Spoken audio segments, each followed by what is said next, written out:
Ladies and gentlemen, welcome to The Scope.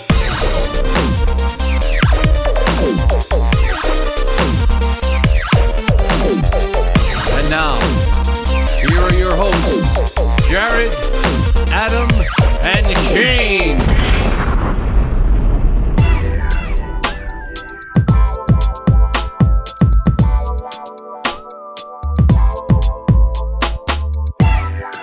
Hello, everybody. Episode 335 of The Scope. Hope you had a fantastic Christmas if you celebrated it. That's all I got to say. Okay, I mean, that's fair. Not everyone does. Some people just like to go to the Chinese buffet. Yeah, and if you didn't, I hope that your time away from the sucky people of the world was great, too. The airing of grievances. Airing of grievances, baby. Yeah, so hey, Jared. Hey, Adam. Thanks for showing up. Hi. Let's do this. Give a little applause for yourself. Why don't you do that? Yeah. Thank you very much. So fantastic to be back with you guys. Oh, you're so quick on the draw to torment me, Jared. Yeah. 2 shows in a row. I am thrilled that we're bringing our fantastic listeners the second part of our 2025 holiday edition of Scope Dope or Scope Nope. But before we get into that, since we are at the end of the year, and pretty much the only thing I do besides work nowadays is watch TV because there's so much of it to do, I thought we could take a few minutes to talk about our favorite shows of the year. I put together, thank you very much.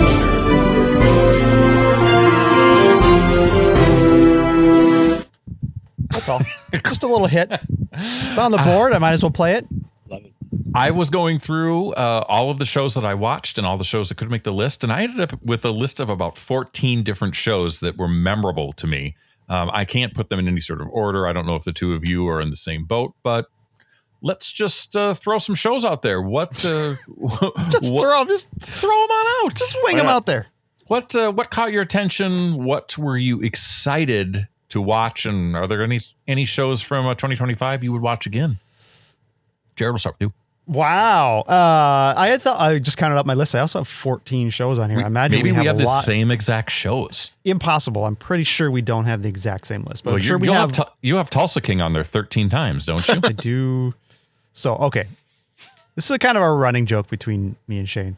I watched Tulsa King. I admit it is fully a terrible show with terrible acting and terrible plot lines, but I just happen to have a fondness for stupid crime shows, and this is the epitome of stupid crime shows.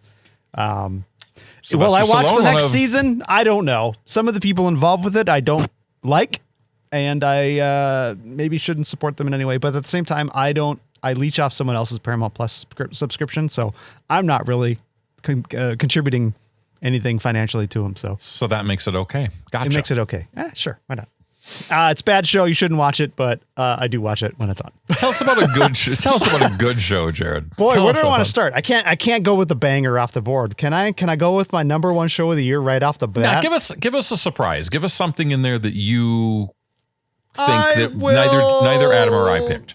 Oh, I don't know if there's some you didn't pick. I will go with what the hell? Let's go with the one I'm pretty sure that neither one of you picked, and that is going to go the latest 4-part, 2 hours per part, Ken Burns documentary, The American Revolution. This goes through the entirety of the American Revolution, from basically the underlying causes of it all the way through the entirety of it, and all the way up to the end of the war and everything. It's really well done. It really goes into like what the actual legitimate underlying causes are. It's not as simple as you were told in school, and it's not as simple as some modern political pundits would have you believe. And the reasons for it were varied depending on who you were and what part of the colonies you were in. So a lot of it was racism. A lot of it was mad that the British didn't want us to do as much racism. So there's that. And it does a good job of sort of centering enslaved people and indigenous people experience when it's appropriate. So I really appreciate that. And I learned that like you and I, Shane, we suited up and we did this. No, our forefathers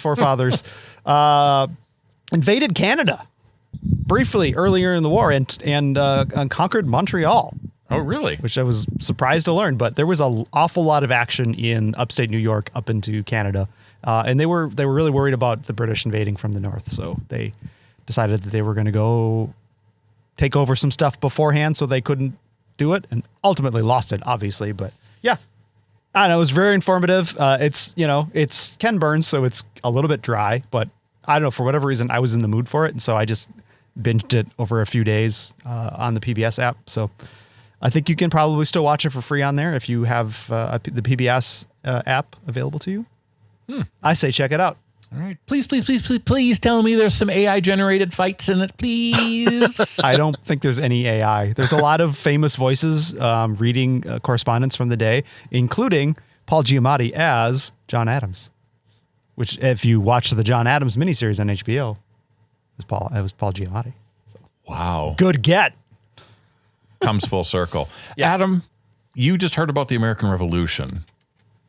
My guess is it probably didn't make your list, but give me something from your list. Usually most of your list is stuff that nobody else picks. So it could be, like hour 6 of C-SPAN or whatever you get into. I don't know. That's where the questions get particularly spicy. Right. Some sort of Adult Swim thing, perhaps, but give us something. Give us something that blows our brains out. So I have a list, but the list is titled "Did I watch?" ... No. They're shows I wish I watched, but did not. Did you watch any shows, or did you just have a list of things you didn't actually get to? I mean, kind of didn't watch a lot of shows. What are you doing with your time besides not setting up your router correctly? I'm playing Star Wars Unlimited with those cards back there. Mm-hmm. I'm playing Hades 2.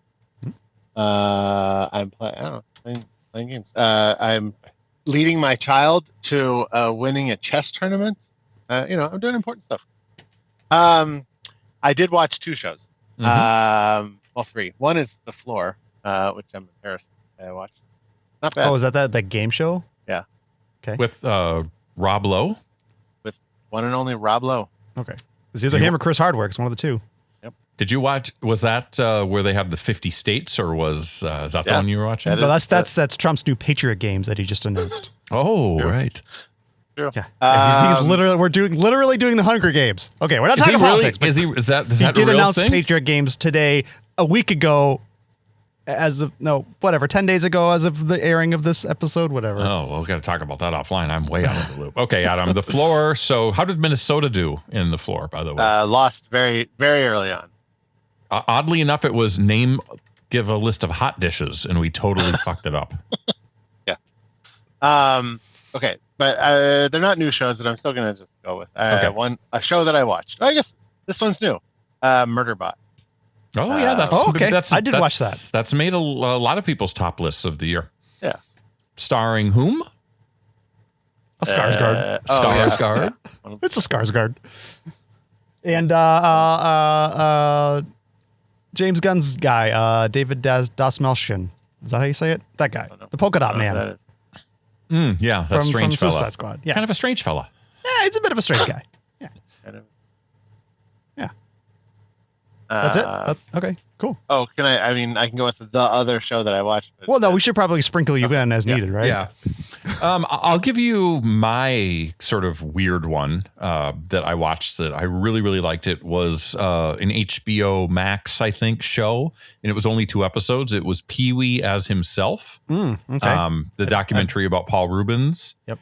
Which was very interesting because within the documentary, you could see the push and pull of Paul Rubens trying to control the narrative of what the documentary was going to be. Like he was, the idea of Paul Rubens being so controlling about his image and the story he wants to tell versus, telling something that's honest and true.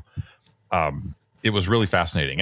And frankly, like I have always been a Pee Wee Herman fan since his early days when the Pee Wee Herman show was like a stage show that ended up being on HBO as like kind of like a comedy special, to his appearances on Letterman, which were fantastic, to obviously Pee-wee's Big Adventure, now available in high definition. That's very good. Good new transfer on that. And then, Pee-wee's Playhouse. And, and then sort of his life after with, his, Sordid, which was really overblown movie theater thing and some other stuff. There's a whole 2-part podcast episode or two episode of the You're Wrong About podcast by Sarah Marshall that goes into the life and times of Pee-wee and Paul Rubens and all of that stuff. And that was really informative. Yeah. And the whole idea about it was basically, the whole movie theater thing was way overblown and, and made an a bit of a sting operation. And real sad though. And sad ending for someone who was very influential and, a lot of funny people in Hollywood loved the guy, even if he probably could be a bit much, would be my guess, one of those artistic types. But well worth the time to watch if you have any interest in Pee-wee or comedy or, just even stuff that comes out of the 80s and 90s. It's an interesting watch. So that's my dark horse pick. Should we get to some of the more obvious choices, Jared? Because I think we should probably just do like a speed run of the ones that are like the obvious ones that are on both of our lists. Okay. Honestly, we probably don't need to talk about them in depth too much. Would be my guess. So why don't you just start listing off stuff and we can make comments? Well, I'll go. Was it season 4 of Hacks? Right, that's in there. HBO. It's on my list. Fantastic. Yep. Probably might be the best season they've had so far, and I think they got one more. I think they're doing. Yep, the 5th season's the last one. So I'll be excited for that to wrap up. What do you got now? We'll just go back and forth. I mean, we can throw Severance in the mix. Season 2 of Severance was fantastic. Did you watch that show, Adam? Yeah, that was my other show. And well, Adam's out. Do you want to take a break? Turn his mic off. Yeah, fantastic show. Interesting.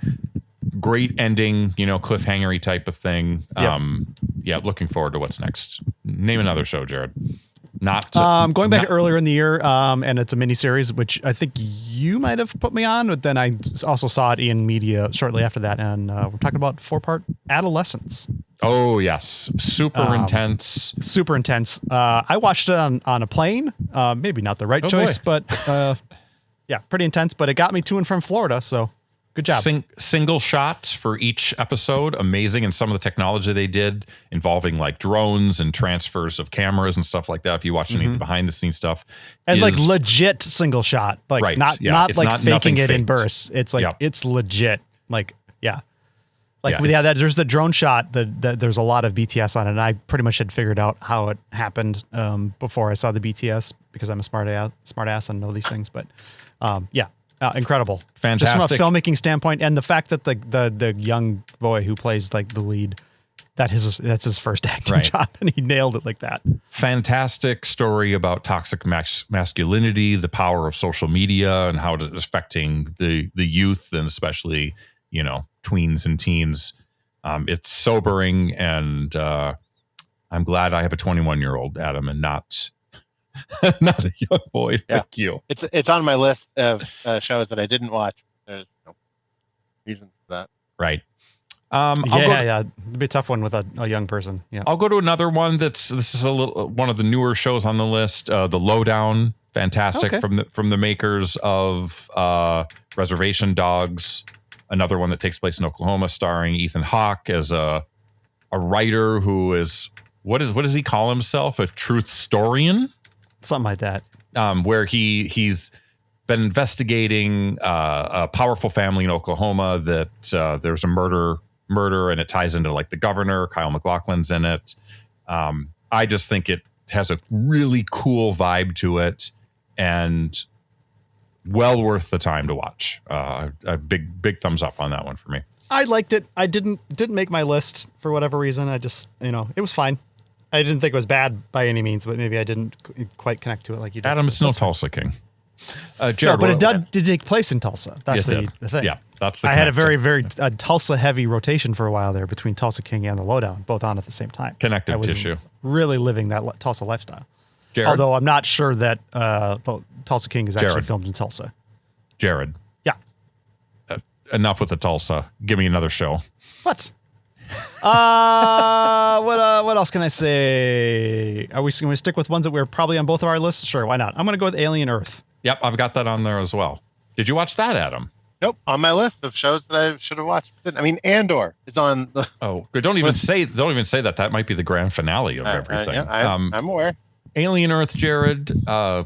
Pretty hard to find a show, maybe besides Andor, that captures the feel of the universe so completely. Yeah. And so the point where one episode is essentially an Alien movie. Right. Yeah, like it's just incredible. It's full vibe. Yeah, it's from Noah Hawley, who did Fargo, and did Legion as well. So he's an auteur who has a vision and is going to execute on that vision. So yep. I don't know if it was a perfect show, but as Alien related material goes, it is right up there with Alien and Aliens. It's that good. It's a special thing, and I'm excited to see what they do with the next season, which has been greenlit. Which wasn't guaranteed, and it's interesting given that it was a very tightly scoped story that really left things kind of open ended, and you're like, Mm-hmm. I guess we could leave it here if we don't get more, but we're gonna get more. So we're gonna get more.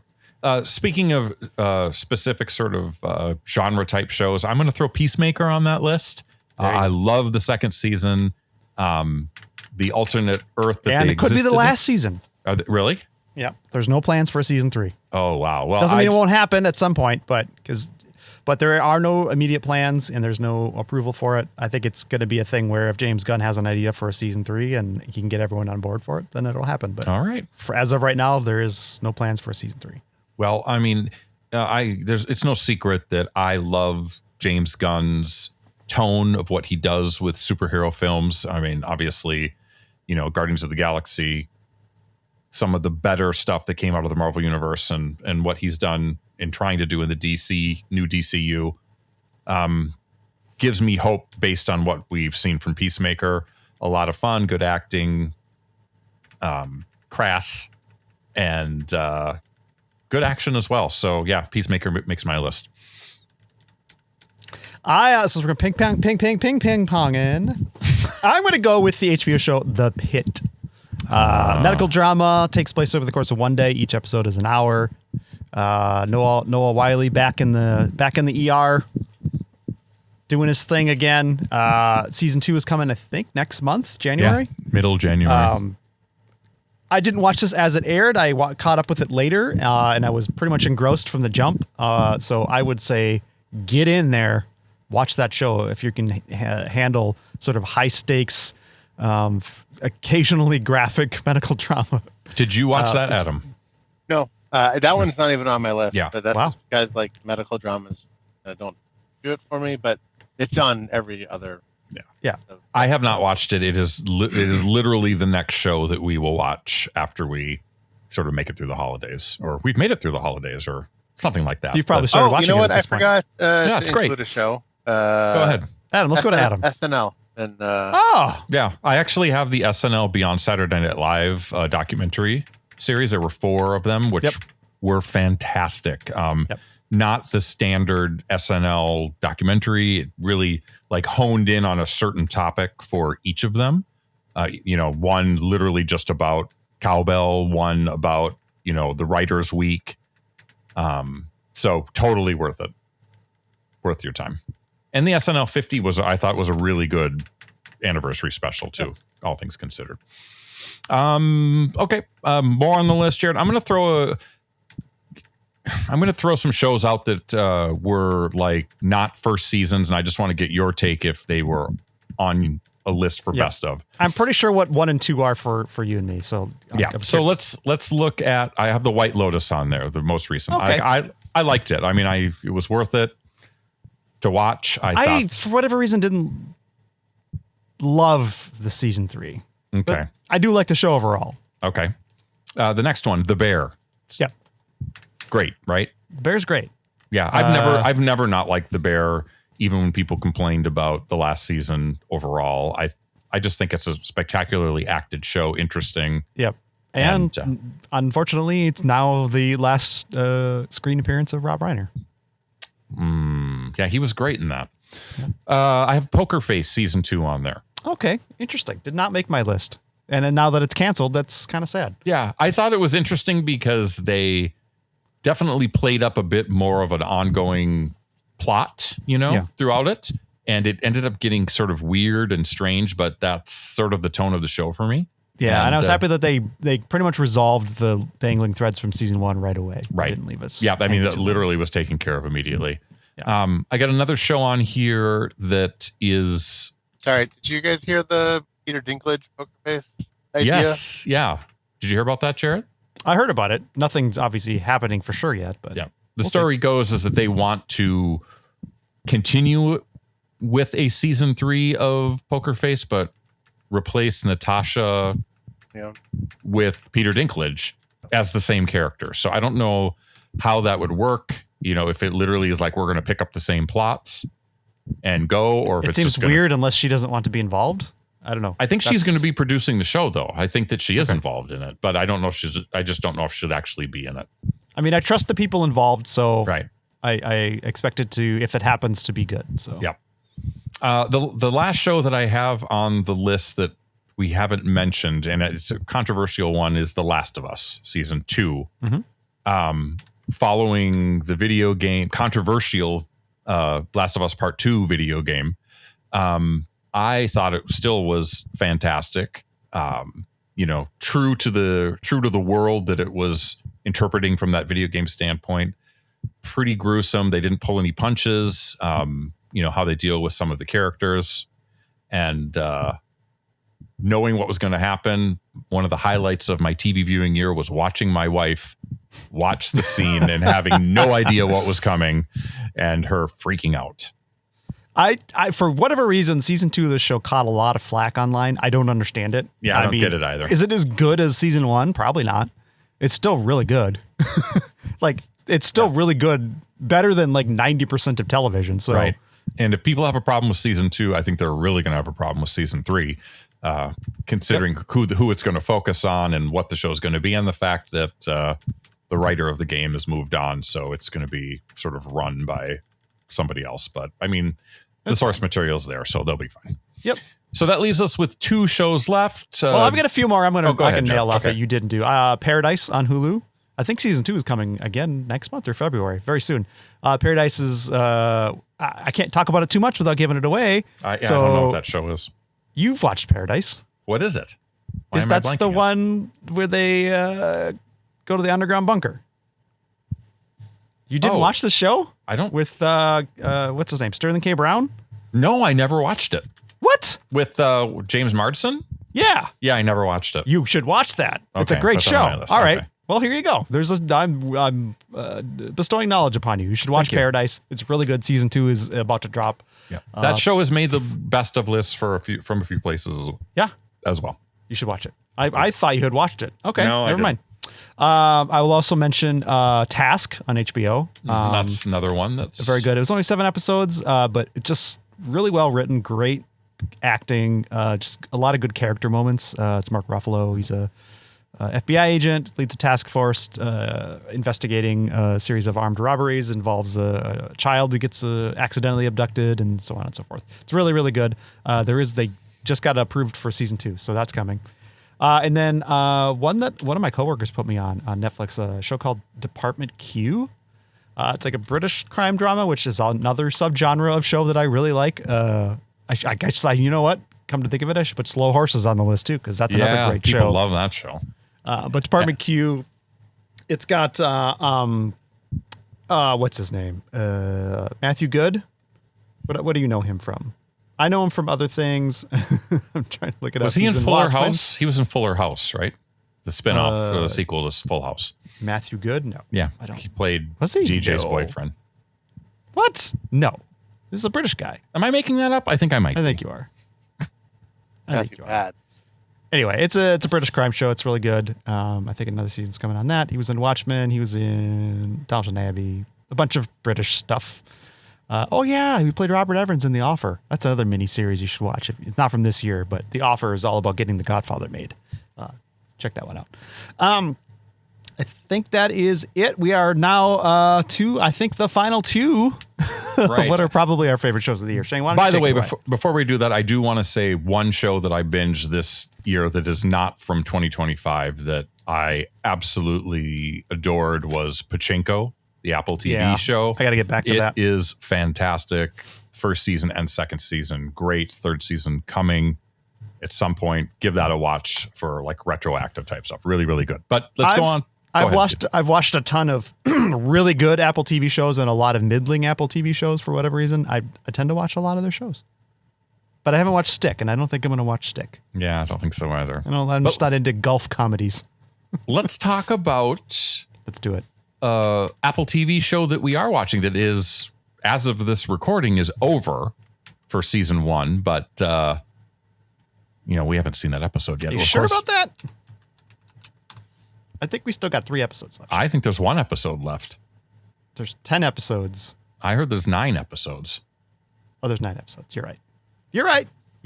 Finally, I'm right about something. We're talking about Pluribus. It's Vince Gilligan's next show after Better Call Saul, starring Ray Seahorn, who was the breakout star of Better Call Saul as Kim Wexler, Saul's long-suffering partner, girlfriend. And this is a really high-concept sci-fi show. Essentially, everyone in the world except one person becomes super duper happy and part of a mind meld. And she's going to do whatever she can to put things right. Spoiler alert, she's also a very negative, kind of grumpy person. I've heard her called a bit of a disaster person. Yes. But she's like a writer of like pulpy adventure romance novels or something like that. Yep. Disdain for her readers in the sense of like she believes what she's writing is crap and why would anybody like it, and that sort of informs her worldview. Obviously, I simplified it quite a bit, and the cool thing about this show is like they give you answers about a lot of what is happening right up front. It's not secretive. It's not like a magical puzzle mystery box that like a J.J. Abrams would do. Clearly, there is knowledge in terms of what is going on. Why are people happy? And I mean, it's obviously, and I don't know. I don't even really know what to say about it, Jared. How much I want to give away, but it's pretty upfront with the understanding that it is backloaded with a lot more information that they sort of let come out slowly. Beyond that, it's visually striking, lingering. It looks incredible. It looks lingering expensive. shots. Yeah, it's just it is a different feel than like a Breaking Bad or Better Call Saul. Although you can feel the DNA of it, kind of tying it all together. It is definitely its own show, and I look forward to watching it every week. It's a talker, and we don't get a lot of shows like that. Yeah, it's a great show. If you like Better Call Saul and Breaking Bad, I think you're already in camp Vince Gilligan, so you should watch the show. What are you doing? And Sign up. Apple TV he is started cheap. on the X-Files. That was one of his first gigs. So he's always wanted to get back to that. He's had this idea for 10 years, and it is fantastic. Adam, make some time to watch that while you're organizing your playing cards. Sign up for Apple TV, watch Pluribus, and then I can give you about 7 other shows on Apple TV you should watch. They're all on my list already. I already have an Apple TV. I'm just never watching shows again, I guess. Well, That's fair. that's fair. Well, another show that you won't be watching, which I think probably would be my show of the year. I don't know if you agree with that, Jared, but it is right. Well, up I only there. have one more on my list, so probably. Well, I don't know if we've already covered your show of the year, but Adam mentioned it earlier in the segment. Well, we Of did course- talk about Tulsa King, so Okay, well, we'll let you deliberate that. But of course, we are talking about the Disney Plus television show Andor, which is the prequel to Rogue One, the movie. Actually, we're speaking of Andor season 2, but really, it's Andor as a whole of a show. And for those of you morons that don't know, which there's no morons listening to our show that wouldn't know this, it tells the story of Andor, Cassian Andor, who is a key part of essentially capturing the Death Star plans to give them to the rebels to destroy the Death Star in the very first Star Wars movie. Why was Andor so good, Jared? I think there's multiple things going on. Number one, you've just got incredible writing. Every episode was just filled with dialogue that was just so quotable and so well performed. The cast is incredible. Every person in there was just acting their asses off. I think it had a unique structure that was really interesting in that you had 4 3-episode chunks where each one was a year. Each chunk was a year. So you had 3 episodes in 1 year, like 4 years before the Battle of Endor or Battle of Yavin. The next chunk was 3 years before. Next one was 2 years before. Last one, or maybe it was 3, 2, 1, and then immediately before, something like that. I don't know. But it basically was like you got these kind of like really tight storylines and then you jumped forward a year. So it was like a really interesting storytelling structure that just, I don't know, I found interesting. And everything was just felt so important and necessary and relevant to today, but also felt like it fit into the Star Wars universe as we've always known it. Like, Yeah. I don't know. It's just like it's like a really grown up adult way of portraying the dynamics at play in the Star Wars universe that really contrasts hard with, sort of the childish storytelling of the original trilogy. They're fun movies, great, but they're for children. Let's be honest. They are for children. This is very much a show for adults. So you know what it's like, Jared? I just thought of this. You know the scene in Return of the Jedi where C-3PO is telling the story of Star Wars essentially to the Ewoks. Yep. It's like, and that's almost like a fairy tale in a way, right? It is, this magical thing. Andor is almost like it's like the real Star Wars universe. It's not a fairy tale. It's the actual world this is that how exists. it really was. And it captures so much of what the original movie was in the sense of like, not a ton of aliens, things like that. Just the world that they live in is so organic and real and grounded in a way that no other Star Wars film or TV show has captured. It feels so like 70s, you know what I mean? Like you have moments where it feels like it's a completely different 70s science fiction movie or, something, out of, Lucas's mind, a student film or something like that. The music is different. It's just everything about it is so perfect. And it, the more and more I think about it, like it may be the best Star Wars thing that ever happened. I agree. And it sort of makes me, it makes me mad that not all of the Star Wars stuff produced by Disney is this good. At the same time, this show was incredibly expensive and it was very much a prestige television awards play from Disney Plus. And they know that they can't spend this kind of money and afford this kind of talent on all of their projects, which is kind of a bummer because you really want everything to be elevated to this level. That's what Star Wars is, though. I mean, it was the best of the best. It wasn't movies, necessarily, right? But I mean, in the mind's eye of people, in a different world, you'd get a Star Wars movie every 3 years, and then you'd wait 20 years for a film or 15 or whatever. It's not something that's necessarily meant to be hitting you week after week, month after month, year after year. I think for me, this show sort of is the realization of what we all hoped grown-up Star Wars could be. Yeah. And there were so many attempts at a Star Wars that tried to split the difference between being, safe enough for children, but also playing to the adults. And I don't know if that's the right play or not, but there's just like most of the Disney era Star Wars. I mean, I guess even most of the non-original trilogy stuff just has a lot of flaws to it. And some is better and worse than others. This just felt like finally we've got a Star Wars that is elevated, that delivers on everything we want it to deliver on and feels like it belongs. Mm-hmm. And it just, I don't know. It's just such a unique and interesting thing to exist. And I treasure it. I've rewatched season 1. It's every bit as good the second time through. Even the parts that people were slow. Oh, I gave up after episode 3. It was so slow. Yeah, whatever. Get off your ass and watch the rest of it. The other thing, Jared, that I think bears mentioning is the reason why Andor is successful, or another reason why, is that you don't have to be a Star Wars fan to enjoy it. Right. You know, you talked about pandering or, you know, playing to the fans or playing to or you're playing to adults and playing to kids.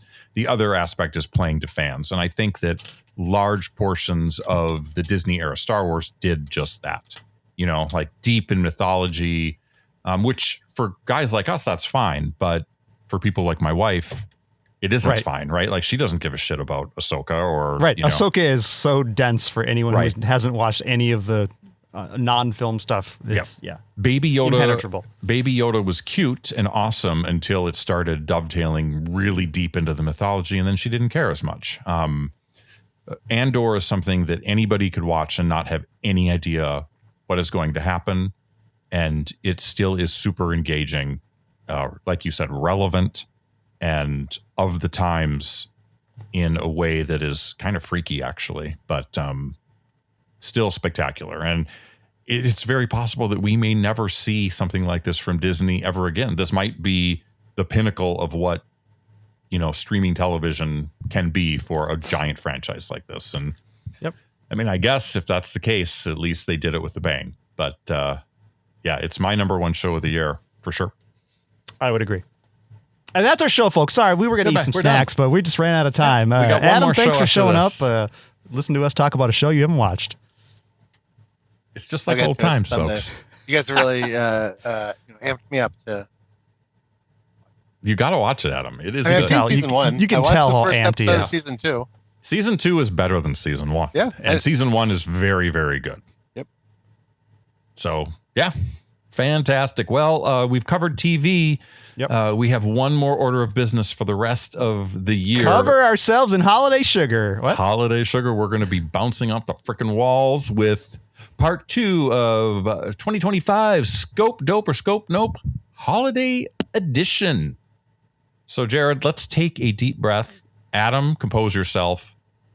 Okay. We'll take a break. We'll let Jared do his little talkie talk, and we're going to jump right back into sugared goodness. Thanks for listening. Back in a sec.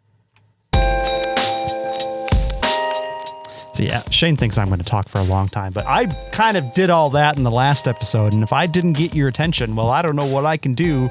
Do you want me to take my clothes off? You don't want that. I don't want to do that because it's cold. I do. No. Anyway, this is the part of the show where, you know, it's like a pledge drive. We say, do you want to support the show? Do you want us to do this on a regular basis? Then you should support us. Patreon.com/The Scope Show is where you go to do that. You're probably already on Patreon. It is like the #1 crowdfunding platform for like creatives, you know, like you're probably there already. Just like go to our page and like throw in $1 or $2. You know what I'm saying? Like it's like what the cool kids are doing, right? It's like 6-7, except it's the Scope, right? Anyway, you can pledge as little as $1 an episode, and you can cancel anytime, but we post so infrequently, you'll probably forget that you're even a guy who supports the show. So just do it. Patreon.com/The Scope Show. It's the giving season.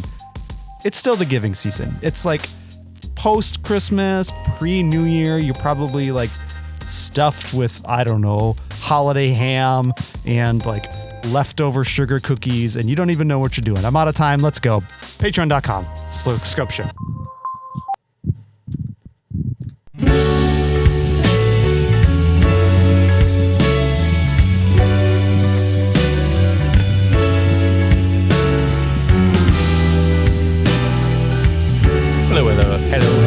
Hello, everybody. We're back. You gotta wait. No, I want to talk. I thought you were potting it down. Sorry.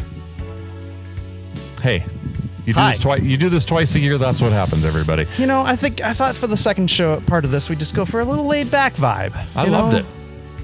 Unbutton your button on your jeans because you're having too many snacks. Just chill out, relax. Hey, relax, man, relax.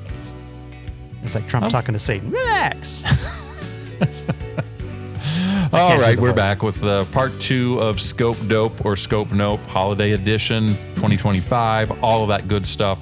We're going to ring in the new year with a bunch of food you're not going to be able to get. You're pretty much out of luck if you're using this as like, I'm going to head to the store and get this stuff, because you're probably not. This will just fill you with regret for not Right. having hit the supermarket. Yeah, there might be one item on this list that you can get year round, and I'll mention that when we get to it. But let's set up the ground rules. We know this. We're going to try a series of 6 different holiday flavored foods. If we like it, and we don't all have to agree, just the vote has to be 2-1. We'll give it a scope. Dope. If we don't like it, and again, it only has to be 2 nopes, it's going to be a scope. Nope. And then we'll go through and pick our favorite of the bunch, and maybe we'll compare and contrast that to our winner of the first round, which would be that Coca-Cola holiday creamy vanilla flavor. I told you I'd make it last all week, and there it Jared, is. how flat is that? How flat is that? It's kind of flat, but it still tastes good. All right. Well, let me give you the food list for part 2. Shall I do it? Shall it? All right. So we've got Cinnamon Toast Crunch Mexican style hot chocolate flavor. Uh-oh. Jared's getting excited. His mouth is watering with the Trolley Sour Bright Abominable Snowmen. This is a gummy flavored treat. Here's the item that I think you can get all year round, but tough luck. It's holiday for this case. We're talking about the Goldfish Strawberry Shortcake Grams. This is a holiday edition of something for sure. The Kit Kat Peppermint Stick. I wonder what it'll taste like. Pop-Tarts Frosted Marshmallow Hot Cocoa follows that up. And then finally, fantastic suggestion by Adam, our Elf tie-in for the year. It's the Elf Maple Syrup Sundae Buzzball. This is an alcoholic cocktail. And Scandalous. On a weeknight. On a weeknight, no less. So let's start it off, everybody, with Cinnamon Toast Crunch. Mexican style hot chocolate. I mean, literally, that's what it says. Adam, crunch into the flavor of Mexican style hot chocolate, where a cinnamon chocolatey taste brings a festive twist to your cereal bowl. It's here for a limited time. Look, Wow. Look at that nightmare fuel. we got the crazy cinnamon toast I just got crunch. my dime bag of cereal. We're going to eat it. They Okay. only had family size where I look. So I Ditto. hope- That's it. Same with me. Huh. And guess Oh, what? We've really? got the smell test. Jared's already sniffed. Interesting. So, Angela was sharing with me her white elephant gift from her dance troops party. Thing she got in there. One of the things was a Mexican hot chocolate, like cocoa mix or whatever. Mhm. And we were both saying, like, I don't think we've ever had Mexican Yeah. hot chocolate, or she's had it. She doesn't like it. I don't Yeah. think I've ever had it. So this might be my first. Chocolate and cinnamon, Jared. But isn't it supposed to be spicy?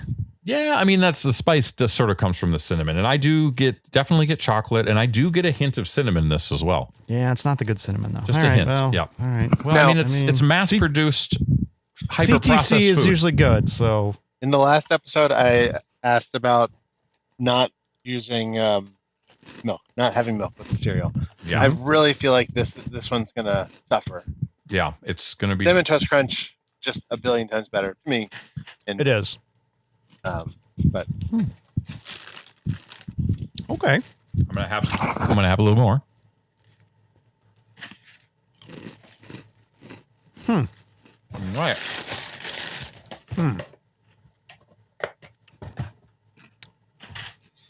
Interesting. Okay. Jared, tell us what you gained in terms of insight from your dime bag of the Cinnamon Toast Crunch That's Mexican style hot chocolate. More like a quarter bag. It's kind of a big bag. So often one of the rubrics we use when it comes to grading these holiday treats is like, is this an elevated form of the original? When you're talking about Cinnamon Toast Crunch, that is a tall order. Cinnamon Toast Crunch is one of the greatest cereals ever created, especially when you have it in a bowl of milk. I don't often eat sugary cereals, but I've had Cinnamon Toast Crunch more than once, and it is delicious. This is fine. This is not an elevation of the form. This is, if anything, a lateral move, but I think it's probably not as good as the original. It's not bad, and maybe it would reveal itself when dunked in milk, but I'm going to have to say, for me, it's a nope. Well, I'll go next. Jared, is Holiday Creamy Vanilla Coke an elevated version of Coke? Does Yes. it beat the original? It is an elevated version of vanilla Coke, yes. But what about Coke? The standard. What? I'm just Yes. saying that I don't necessarily think that a holiday flavored treat needs to be better than the original. I think a You lateral can judge move it however you want. is not a bad thing. So I'm just fighting you right now is what I'm doing. Okay. Okay. I think what the original version of Cinnamon Toast Crunch has, which adds to the my positivity of this Mexican style hot chocolate, is the fact that Cinnamon Toast Crunch is very cinnamon forward, and the cinnamon does not get lost in this chocolatey upgrade. And I do think I agree with you. It is a lateral move. It's not better, but I think that it checks the boxes in terms of being a solid holiday flavor. I get cocoa, I get cinnamon, and it would be something that I would gladly eat in the holiday season. So for me, I'm giving it a moderate dope.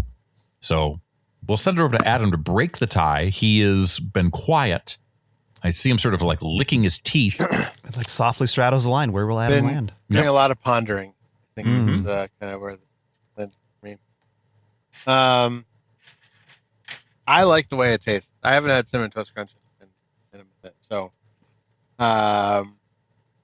it's what I remember about Cinnamon Toast Crunch plus chocolate seems okay. I'm definitely not getting like heat or No. anything. And different I that's, wouldn't like, expect it. This is a children's Right. cereal, right? But I mostly like it. Okay. So yeah, I'd go with a vague dope. Wow. Not Well, gonna I win mean, it's any, not a resounding win, but I it's a- think altogether it is. Yeah, scope dope. It's middling, but it's not something we kick out of bed. You're here.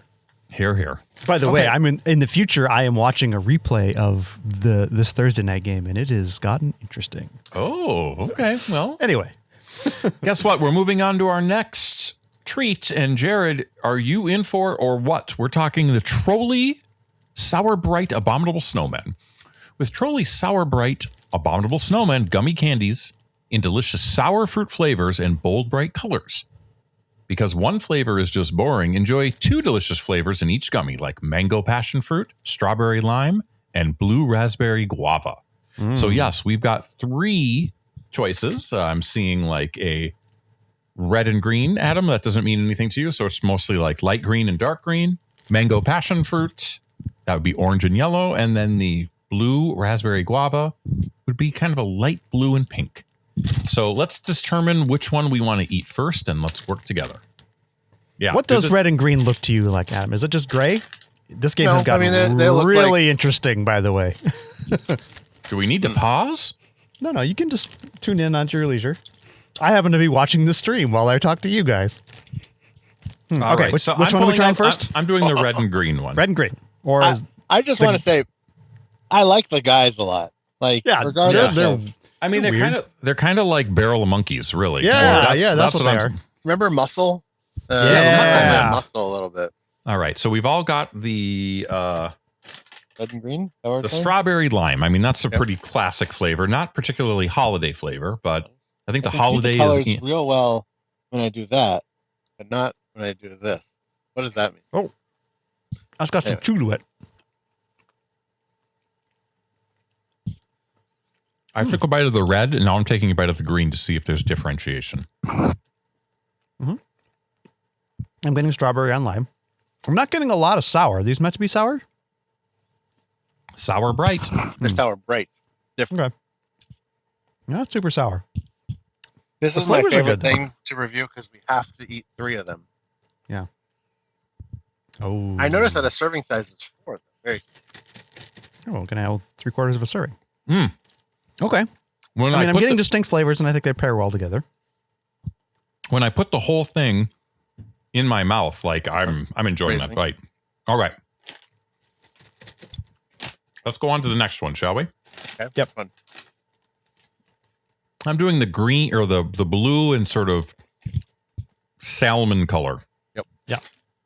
Yeah. Blue raspberry guava. raspberry I'm not a huge blue raspberry fan, and guava always smells a little strange to me. All right. Let's give it a go. There's no actual guava or blue. Mm-mm.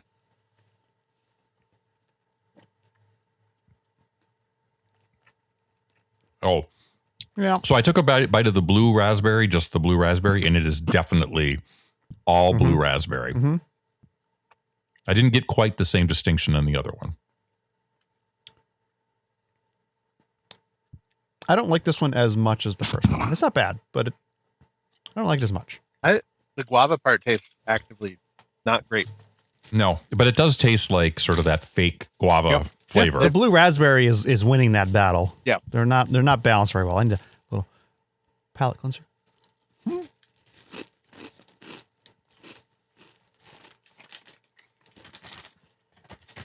Okay. All right. I got to find a yellow one. I don't have many of those in here for me. Wow. You gave me 3 of them, so thank you. Actually, I think you gave me 3 of each. Instead of like flexing, this one's kind of looking like sex.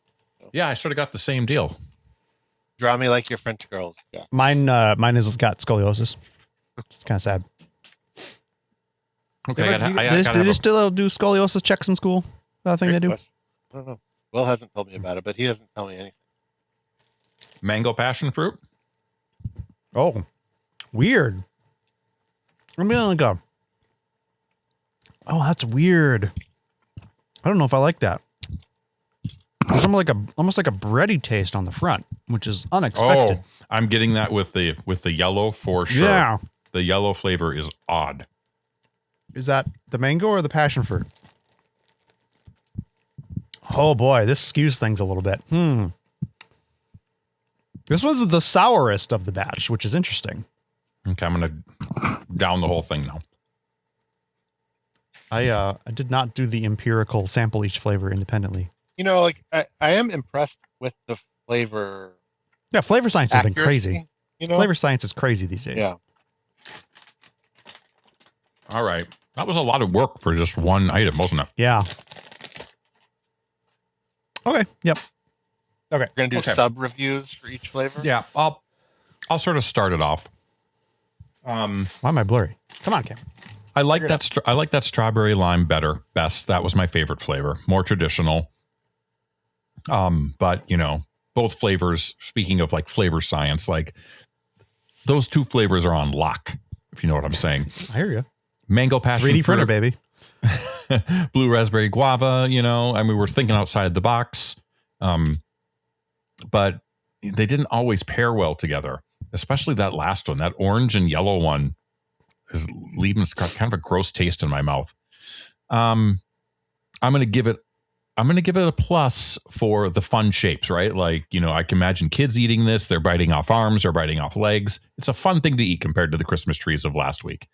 But the flavors themselves don't excite me as much. And the other thing to keep in mind is there's nothing really holiday about this, right? I mean, it's just barrel of monkeys in a bag with weird flavors. Yeah. So I think in terms of a holiday themed treat, the other gummy passes the test a bit more than this one for me. I'm going to give this a nope. Adam, you're next.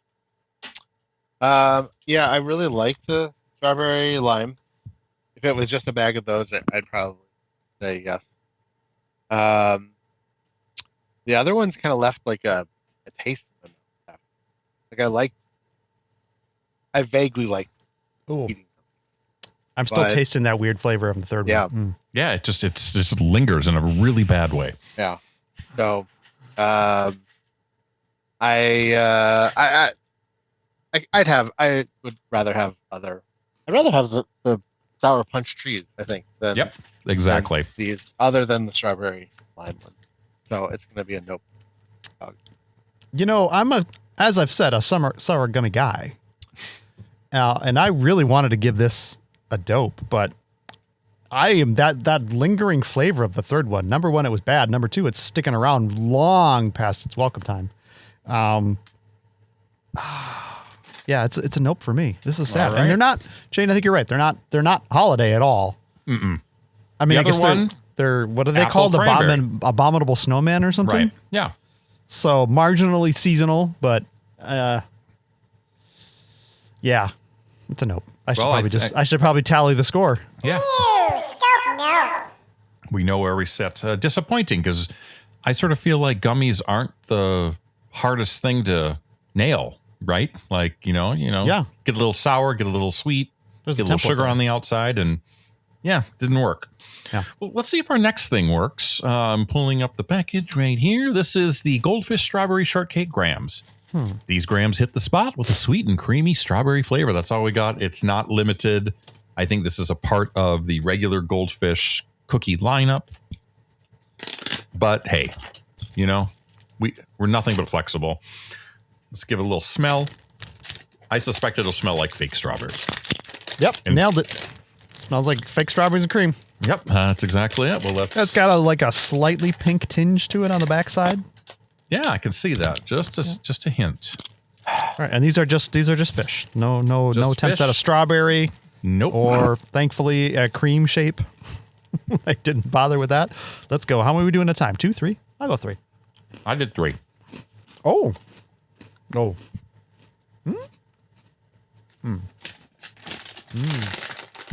That flavor goes away pretty quickly.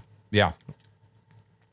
I think that the sugar, or Yeah. at least the coating on the outside, is definitely strawberry, like heavy strawberry. And then once you chew it up, whatever, then you start getting that shortcake, Yeah. shortbread sort of flavor that comes from the cookie. I'm not really getting any cream flavor though. Maybe a bit in the coating, but Yeah. I mean, sometimes that's hard to do, right? yeah. If you don't have a cream-based product like a Hershey's Kiss, All right. I mean, I'm not having enough. bad. Jared, why don't you start? I would certainly start the show. I would certainly absent-mindedly eat these while watching an episode of Tulsa King. It's always the bar. It's always the standard. There's a bit of a weed culture in the show, so you get the munchies. These are okay. I don't think they satisfy the holiday treatness.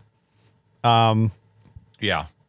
So But you can blame me for that, Jared. okay, I'll blame you. I think maybe judge it on its own as just a new item with holiday in the background. But they're fine. I would never buy these on my own. I wouldn't seek them out, knowing what they taste like now. So it's a nope for me.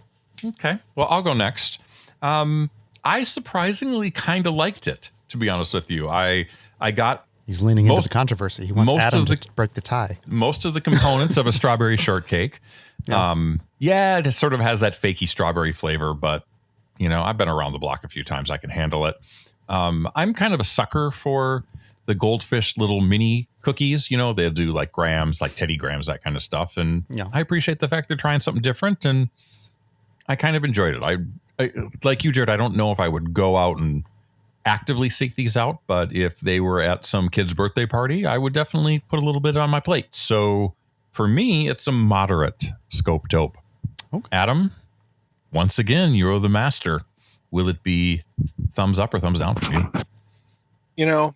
At first, I liked them at first, but then I stopped eating them. Stopped at some point, and the flavor that lingered in my mouth was not a great flavor, and I had to take a drink.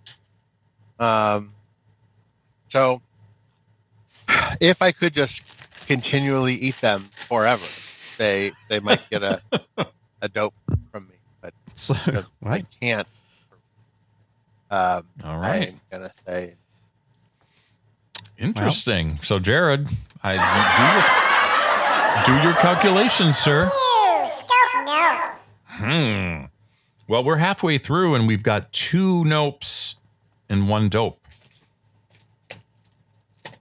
Interesting. That's exactly where we were in the last episode. We started with 2 nopes and 1 dope. Let's see if the pattern continues with these delightful Kit Kat peppermint sticks. Jared's got a little mini bag, and here's what they look like, the packaging. Kit Kat peppermint stick. Crisp wafers dipped in creamy peppermint flavored cream and crunchy bits. Perfect for sharing during special occasions like family gatherings and cozy movie marathons. So, Cozy movie marathons. smell test. I know mean, that's like a obviously- holiday tradition for your family, Shane. Yeah, it is. I mean, if you smell the bag Adam, it's a very bizarre smell. It's like chemically. Sounds like a bag of candy canes to me. Mint. But let's crack open the actual package, smell the item itself. Question for you. Yeah, it's minty. Question of procedure. When you split the two Kit Kats, do you do it before opening or after opening? Usually before for me. Okay. Adam? When I do what? When you crack the two Kit Kats in half, like Right. lengthwise, you do it. Oh, you do it clearly after. I'm a before guy. But before And what? I do it the short way because I'm a rebel. No, I don't. These are beautiful. It's got a little bit of red and green candy dots in there. Oh. The mint actually smells Delightful smell. decent, huh? Oh, yeah. All right, I'm going in.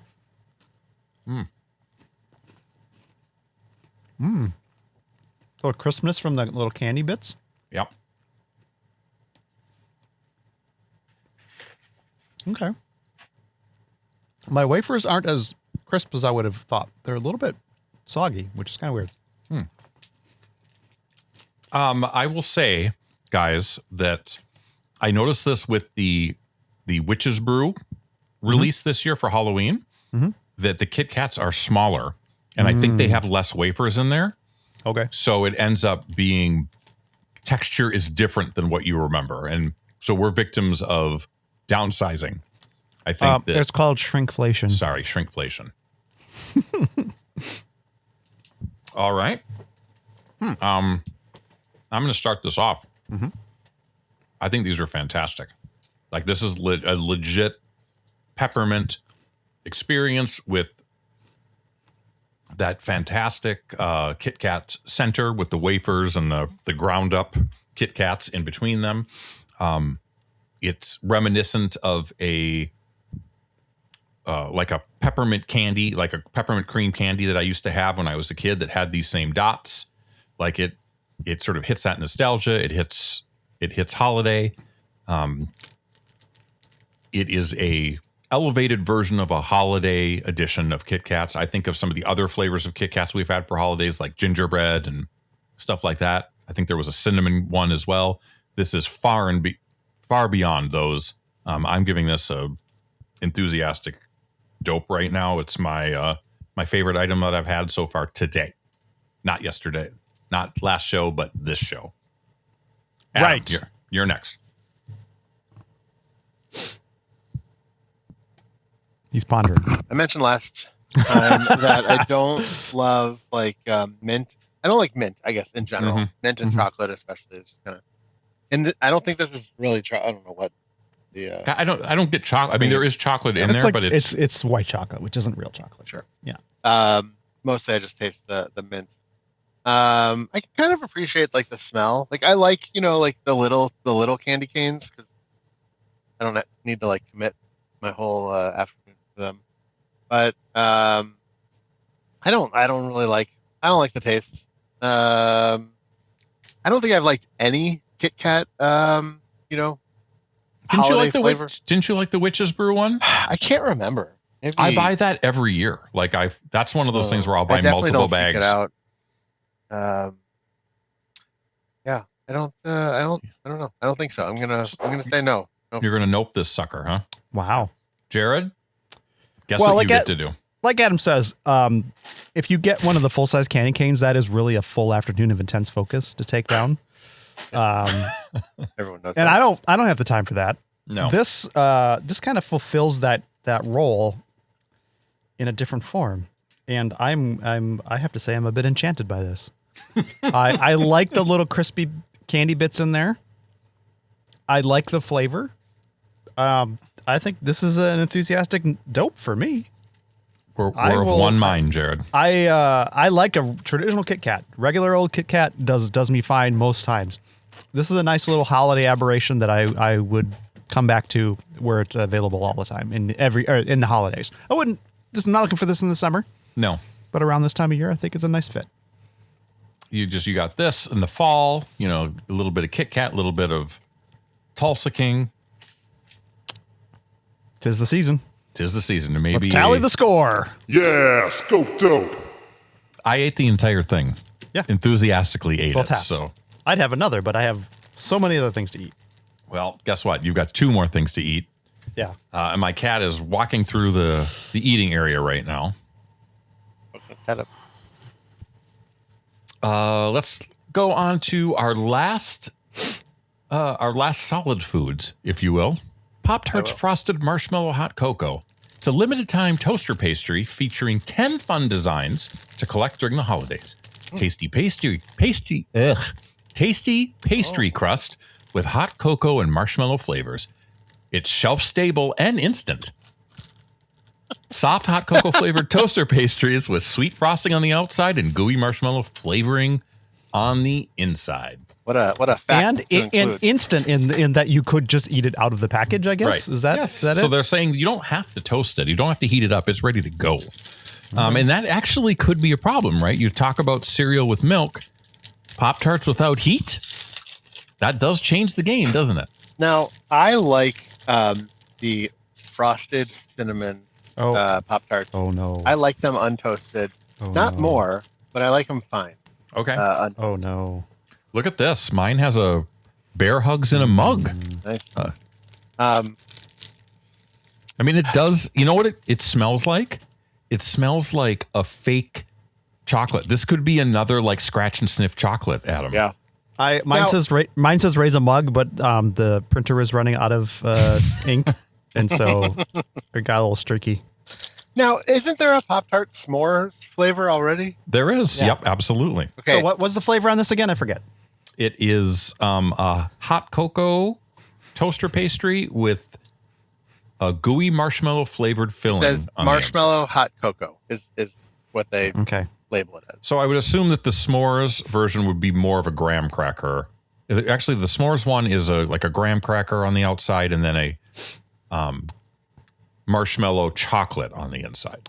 So I will say this, not having had the box in front of me and not being prepared for what the flavor was and having forgotten what you told me the flavor was and having forgotten what I had read in the email and having forgotten what you had There's a lot of forgetting just here. said seconds ago. When I opened the package, the scent I was presented with was unwelcome. It was not what I was expecting at all, and it was sort of like, what am I in for? Yeah. Now that I know what it is, and I can place the smell, I'm a little bit more at ease. And now I will eat. I will eat the pastry, Okay. knowing what I'm in for. I've got thoughts.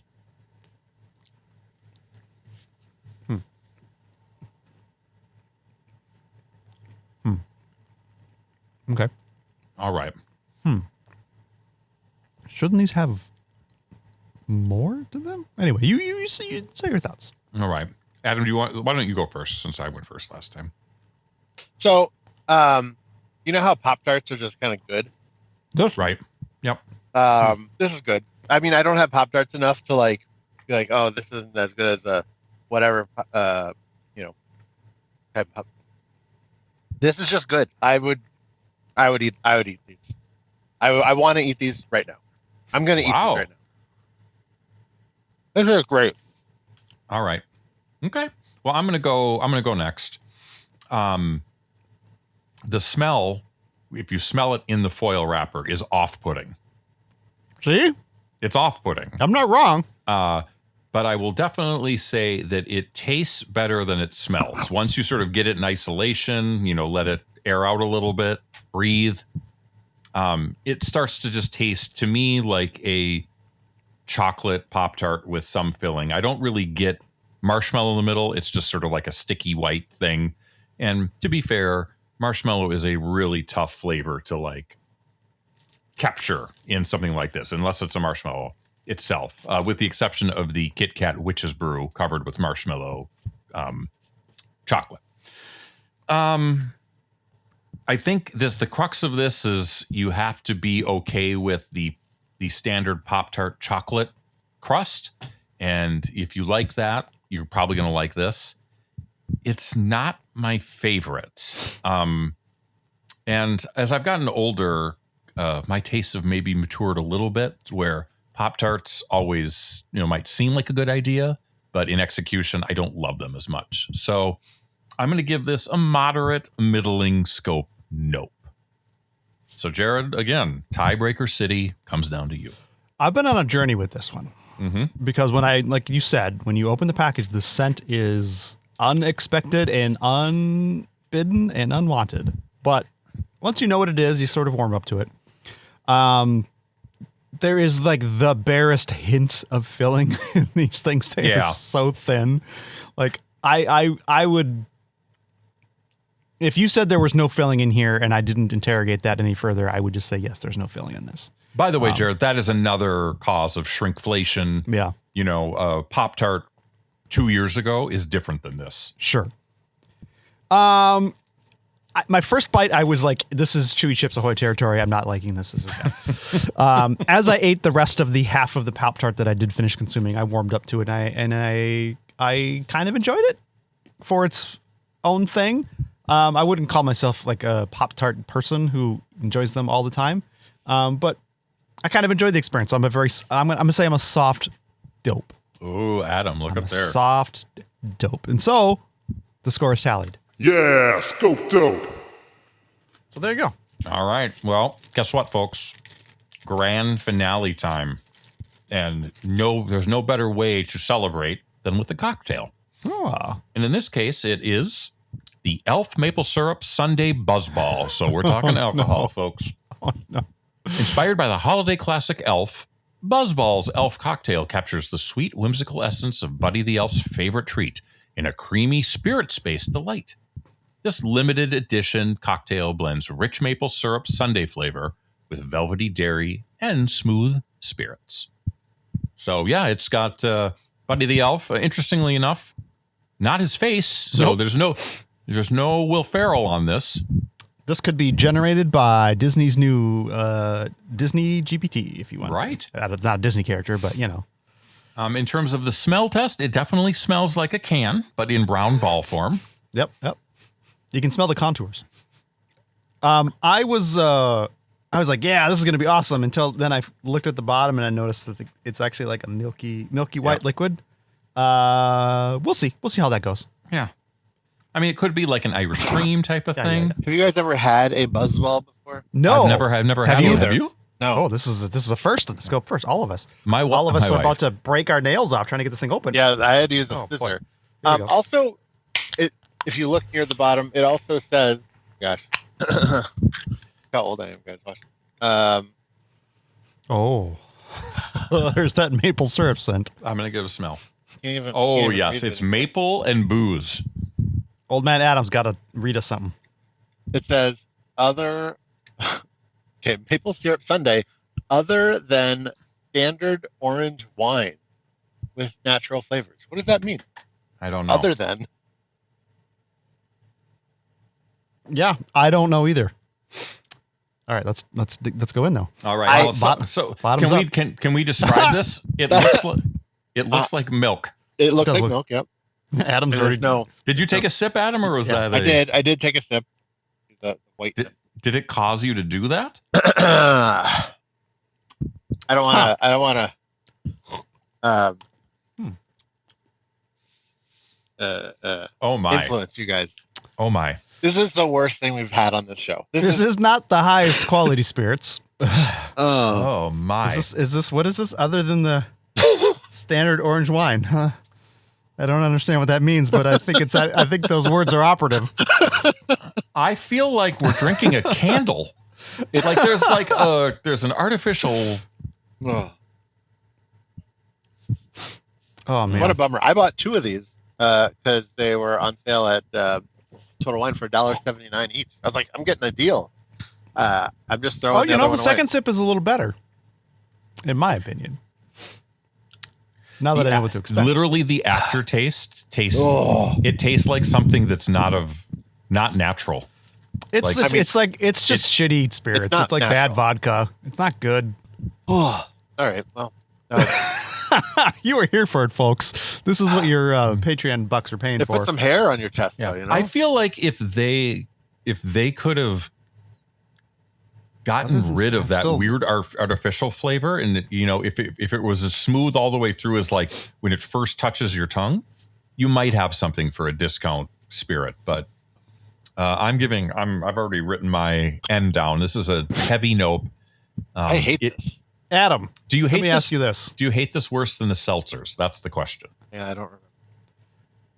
Yeah, Adam, have you ever thought about doing like a 3-part video essay on the meaning of this text, other than standard orange wine with natural flavors?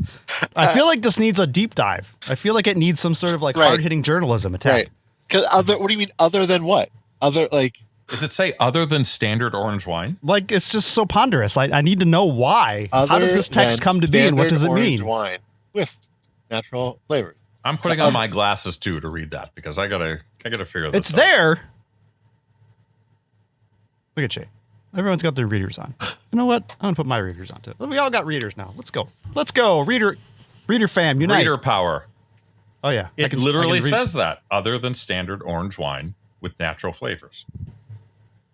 Maple syrup sundae other. What does that mean? Patreon.com/The Scope Show if you want to support our reading glass fund. Please, someone help us out. I'm gonna Google. Do you think Wow. ChatGPT will just tell us? This experience has completely derailed the entire. Yeah, we're flow of the stunned. show. Like, what is that? What does I'm gonna- orange wine have to? I mean, do we taste sort of- any wine in it at all? Who knows? It's all it's all okay. neutral, cheap ass spirits. It doesn't really matter. Okay. Other than standard wine is like a common label on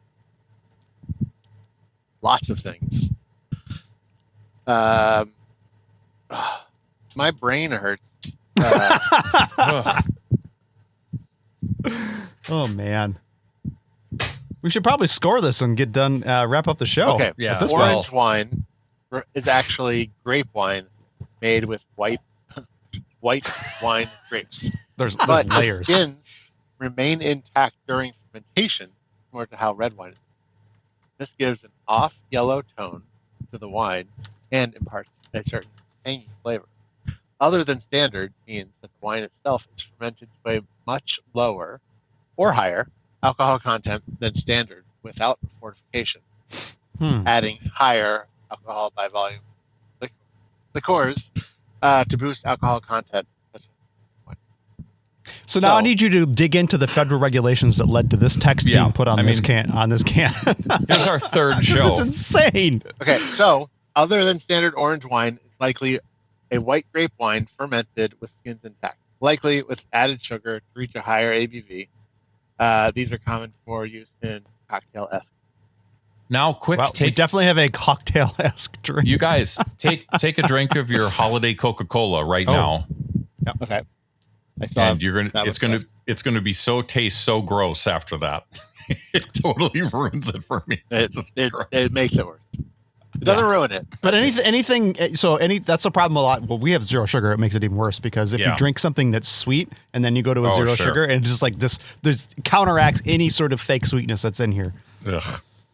Well, Jared, just give this the rating. We know what this is. We've talked about it. We're confused. It's growing on me, guys. It's growing on me.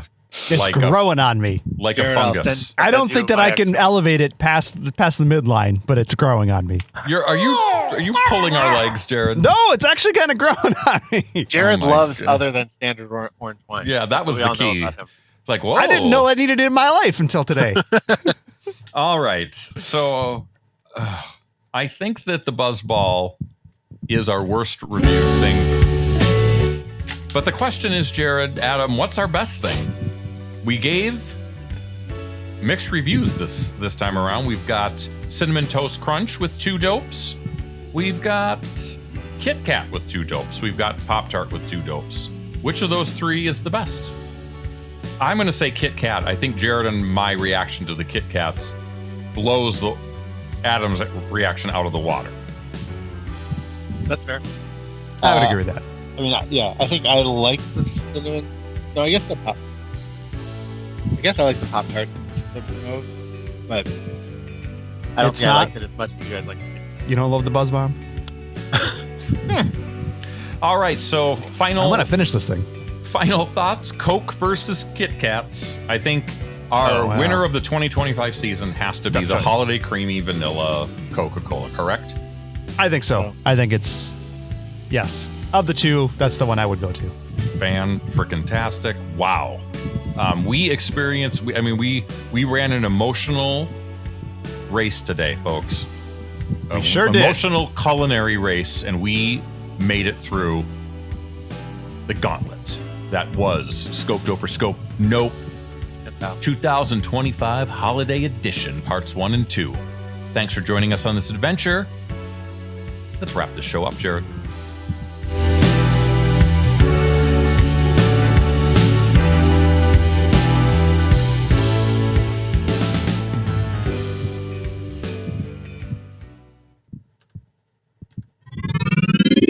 You're listening to The Scope. Under the scope. I don't know why. I just that one just has to flow out of the break. I don't know why, but there it is. This game is crazy. Yep, I'm watching right now. It is crazy. I don't know if you saw the 2-point conversion that happened and didn't happen and then happened. I caught the very end of it. Anyway, folks, that is it for the Scope in 2025. We thank you for joining us. We thank you for listening to our grand total of how many? 5 episodes that we produced this Something year? like that. That's fine. Maybe we'll do more next year. Jared, Adam, I literally have shows written. I have shows written that we could put together at any time. So, well, I'll be working on the mobile podcast kit that we can do on the road, on the run from the Federales, because chances are we'll be being pursued in some fashion. Love it. This is my prediction. If you have any closing thoughts on the new year or on the old year as we head into the new year, feel free to reach out 612-217-2673. That is 612-21-SCOPE. Do you love orange wine? Have you ever had a buzz bomb? How do you feel about us commentating on 10-day-old football games during the course of a podcast episode? Let us know. That is 612-21-SCOPE, 612-217-2673. Long-distance charges may apply. You can also, if you can find us on social media, you can reach out. Maybe we'll respond, but probably not. But you can comment on this episode on our YouTube channel because it is on YouTube as well. That is youtube.com/The Scope Show. Or go to thescopeshow.com for all the details. Everything's there.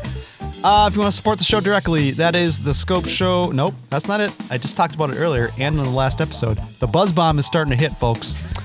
Patreon.com/The Scope Show, where you can pledge your support, your undying love, and your affection for Adam and Adam alone. The rest of us will not accept it. Only Adam is available for your love. Again, patreon.com/The Scope Show. Shane, back to you for your closing thoughts. Wow. On 2025. Thank you so much, Jared. Adam, Jared. It's always a pleasure. I always like to say thank you for going on this Scope journey with me. It would not be the same without the two of you. We'll see what 2026 brings. Let's be optimistic. Let's hope for a better, healthier, happier country. Wah. But at least maybe a few more I see episodes. a little Jerome head in the corner. There he is. He's right here. He's saying hi. But yeah, I wish everyone a happy new year, happy holidays. Let's raise a buzz bomb. Raise a buzz celebration of the new year. Oh my God. I'm just going to pretend to drink. Cheers. Delicious. And let's wrap it up. Let's wrap up the year. And we'll see everybody next year, 2026. For Jared, Adam, I'm Shane. And guess what? Bye for now. Ladies and gentlemen, we find ourselves once again at the end. I hope you've enjoyed our time together. I know I have. Fear not, Scope faithful. The days shall pass as if they were but a moment. And Jared, Adam, and Shane will return with another thrilling episode. Until then, send your comments to comments@thescopeshow.com or leave a voicemail message by dialing 612-21-SCOPE. That's 612-217-2673. Thanks for listening, faithful fans. This is Tony Partington saying, ciao! Tune in next time to another terrific edition of The Scope.